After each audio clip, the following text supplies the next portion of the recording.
Newcastle, Pennsylvania. In the heart of steel-producing country, this city of 45,000 is about 50 miles northwest of Pittsburgh, near the Ohio border. Its industries: coal, pottery, manufacturing. Newcastle is similar to many Midwestern towns, even to the Civil War monument in the downtown square. And like many communities, Newcastle was caught in a housing squeeze. A high residential occupancy rate coupled with new family formations aggravated the situation. Many existing houses were substandard. The city's approach to the problem: urban redevelopment. Built by skilled craftsmen of another era, these houses still showed traces of their former opulence. The neighborhood now had very little to recommend it. There was a period when an address in this area along Neshannock Avenue was a mark of gracious living and status. That time had long since passed. Gary had lived all his 10 years on this block, in a house more than half a century older than he. Now the house would be torn down. The Redevelopment Authority had been explicit about Gary's home. It was not fit for human habitation. What Gary needed now was a place to live.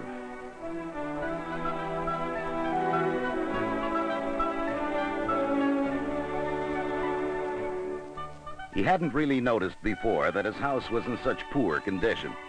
It was no worse than the ones around it. He remembered when the man came to paint the big white X on the front of the house, marking it for demolition. The place had all the infirmities of architectural old age. The floors creaked. Wind blew in around the warped window frames. The water had an orange tinge from the rusty plumbing, and the wiring was archaic, even dangerous. Gary's dad called the place a fire trap. The insurance investigator wasn't quite that diplomatic. Every house on the block had heating bills which could only be called staggering. Now, after years of hard use, these places had to come down. Oh, they would be replaced by new homes in time, but Gary and his family had to find a place to live in the interim. They couldn't afford a motel, and living with relatives for the length of time it takes to build a house was out of the question. Housing was needed immediately. This was the Redevelopment Authority's problem, too. Under present law, families in urban renewal areas cannot be forced to move from their homes unless other homes are made available to them. And the rent charged for these can be no greater than the rent paid for the old homes. Staff executives of the authority visited the homes of the families to be relocated and discussed plans to revitalize the area. During one of these visits, Gary found out where he would live until the new houses were built on Neshannock Avenue.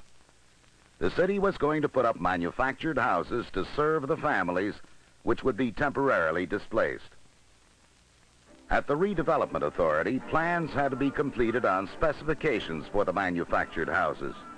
Not the least among these was cost. They had to work within a realistic budget. Houses had to be built in accordance with building, plumbing, and electrical codes. They also had to meet the zoning regulations of the area where they would be located. Ritzcraft Incorporated of Argus, Indiana, a subsidiary of the Wicks Corporation, was the successful bidder. Ritzcraft had demonstrated its ability to produce low-cost sectional housing quickly to meet an urgent need. After the contracts were signed, it would be only 4 or 6 weeks until the new houses, all 18 of them, would be ready for occupancy. At the Ritzcraft plant in Shamokin, Pennsylvania, modern assembly line techniques applied to the construction industry answered the twin demands of speed and economy. Plans called for 18 sectional houses to be built on what had been a baseball field, now unused. The authority bought the 3.5-acre site. With ideal terrain and good drainage, very little site preparation was required. And so the groundbreaking got underway. Staff architects had laid out the houses so they would be placed on foundations strategically located to give each house the maximum amount of land with an open area in the center. As the excavations were being dug and block laid, the authority maintained a close watch on the operations. They filed frequent photographic reports on the progress. Timing was critical. The foundations must be prepared by the time the first houses began to arrive. When one excavation was completed, concrete was poured and block laid. Then the process was repeated on the next unit. Each phase of site preparation was checked and rechecked. The houses were already under construction at the plant some 200 miles away in Shamokin. Steel frames to transport the sections are being welded. These will be returned to the plant. The completed floor frame is hoisted onto its steel carriage, and the unit prepares to move down the line. At the same time, in another part of the plant, special wooden members are cut in quantity for use later. Farther down the assembly line, plumbing fixtures are put in place and connected. 2x4s are placed in a truss jig. Nail plates are then put over the joints, and hydraulic presses nail the entire truss in a single operation. This process and many others are vital for fast, economical production. As the wall sections move down the line, workmen forego the claw hammer and shoot nails into the studs. But hammers are used when drywall is nailed to the wall sections. While the drywall is being applied, workmen route out the predetermined window openings. When the interior drywall is installed and the openings routed out, the now completed deck section moves into position. Overhead hoists are employed. An entire 52-foot wall section is raised and secured to the deck. Again, timing is critical in a manufacturing operation. Windows, frames, glass. The entire unit is installed. Doors, paneling, spackling, interior painting and appointments, even draperies, are added at successive stations along the assembly line. Exterior siding and roofing go on. Then modern, well-built, imaginatively designed sections roll out of the plant at the rate of 6 a day. The 52-foot-long completed sections are hitched to a Ritz-Craft tractor to begin the 200-mile haul from Shamokin to Newcastle. While construction was underway at the plant, workmen at the Newcastle site were completing their jobs. Supporting members were secured to the foundation. Conduit was laid for electrical and telephone lines, as well as television cable. Water, gas, and sewer lines were installed. Work begins immediately to get the homes onto their foundations as quickly as possible.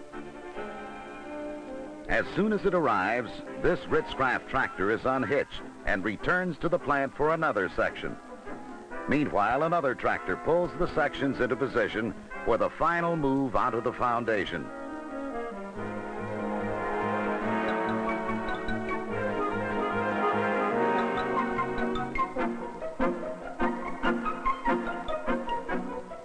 Protective plastic sheeting is removed, bearing the open side of the section at the site for the first time. Rollers are placed under the section, and the job of rolling it off its steel carriage and out of the foundation begins. Adjustments assure true positioning on the foundation. Assured of a true lineup, workmen continue to roll the section.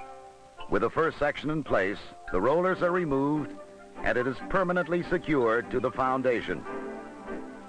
A detailed inspection assures that the first section is properly placed and secure before work is begun on the final half of the structure.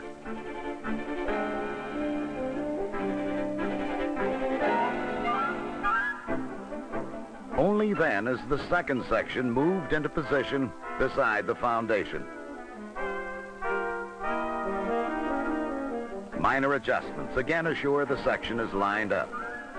The rollers are put into position and, much like a ship being launched, the second section of the house begins to roll.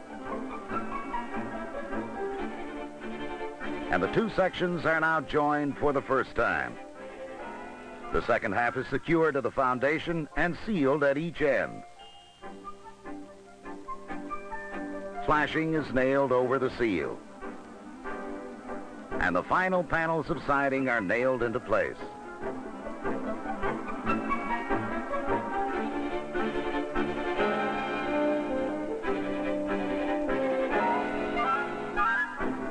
Ridge cap work is completed, utilities are hooked up, and the house is ready. And a new world opens for Gary. Moving day marks the beginning of a new way of life.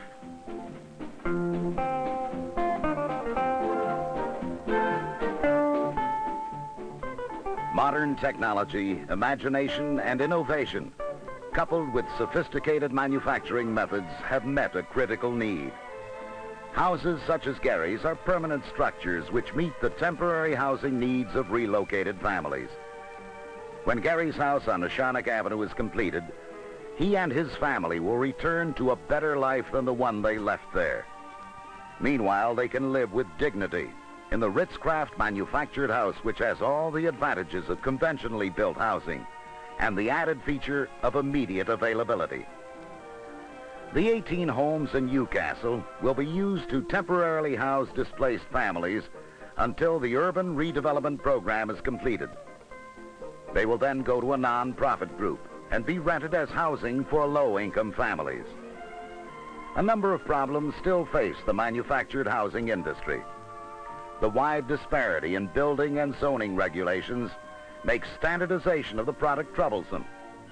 Standardization of these regulations could make hundreds of thousands of new homes more readily available, almost immediately. The scarcity and high cost of financing housing is another difficulty which faces the conventional builder as well as the manufacturer of sectional and modular structures.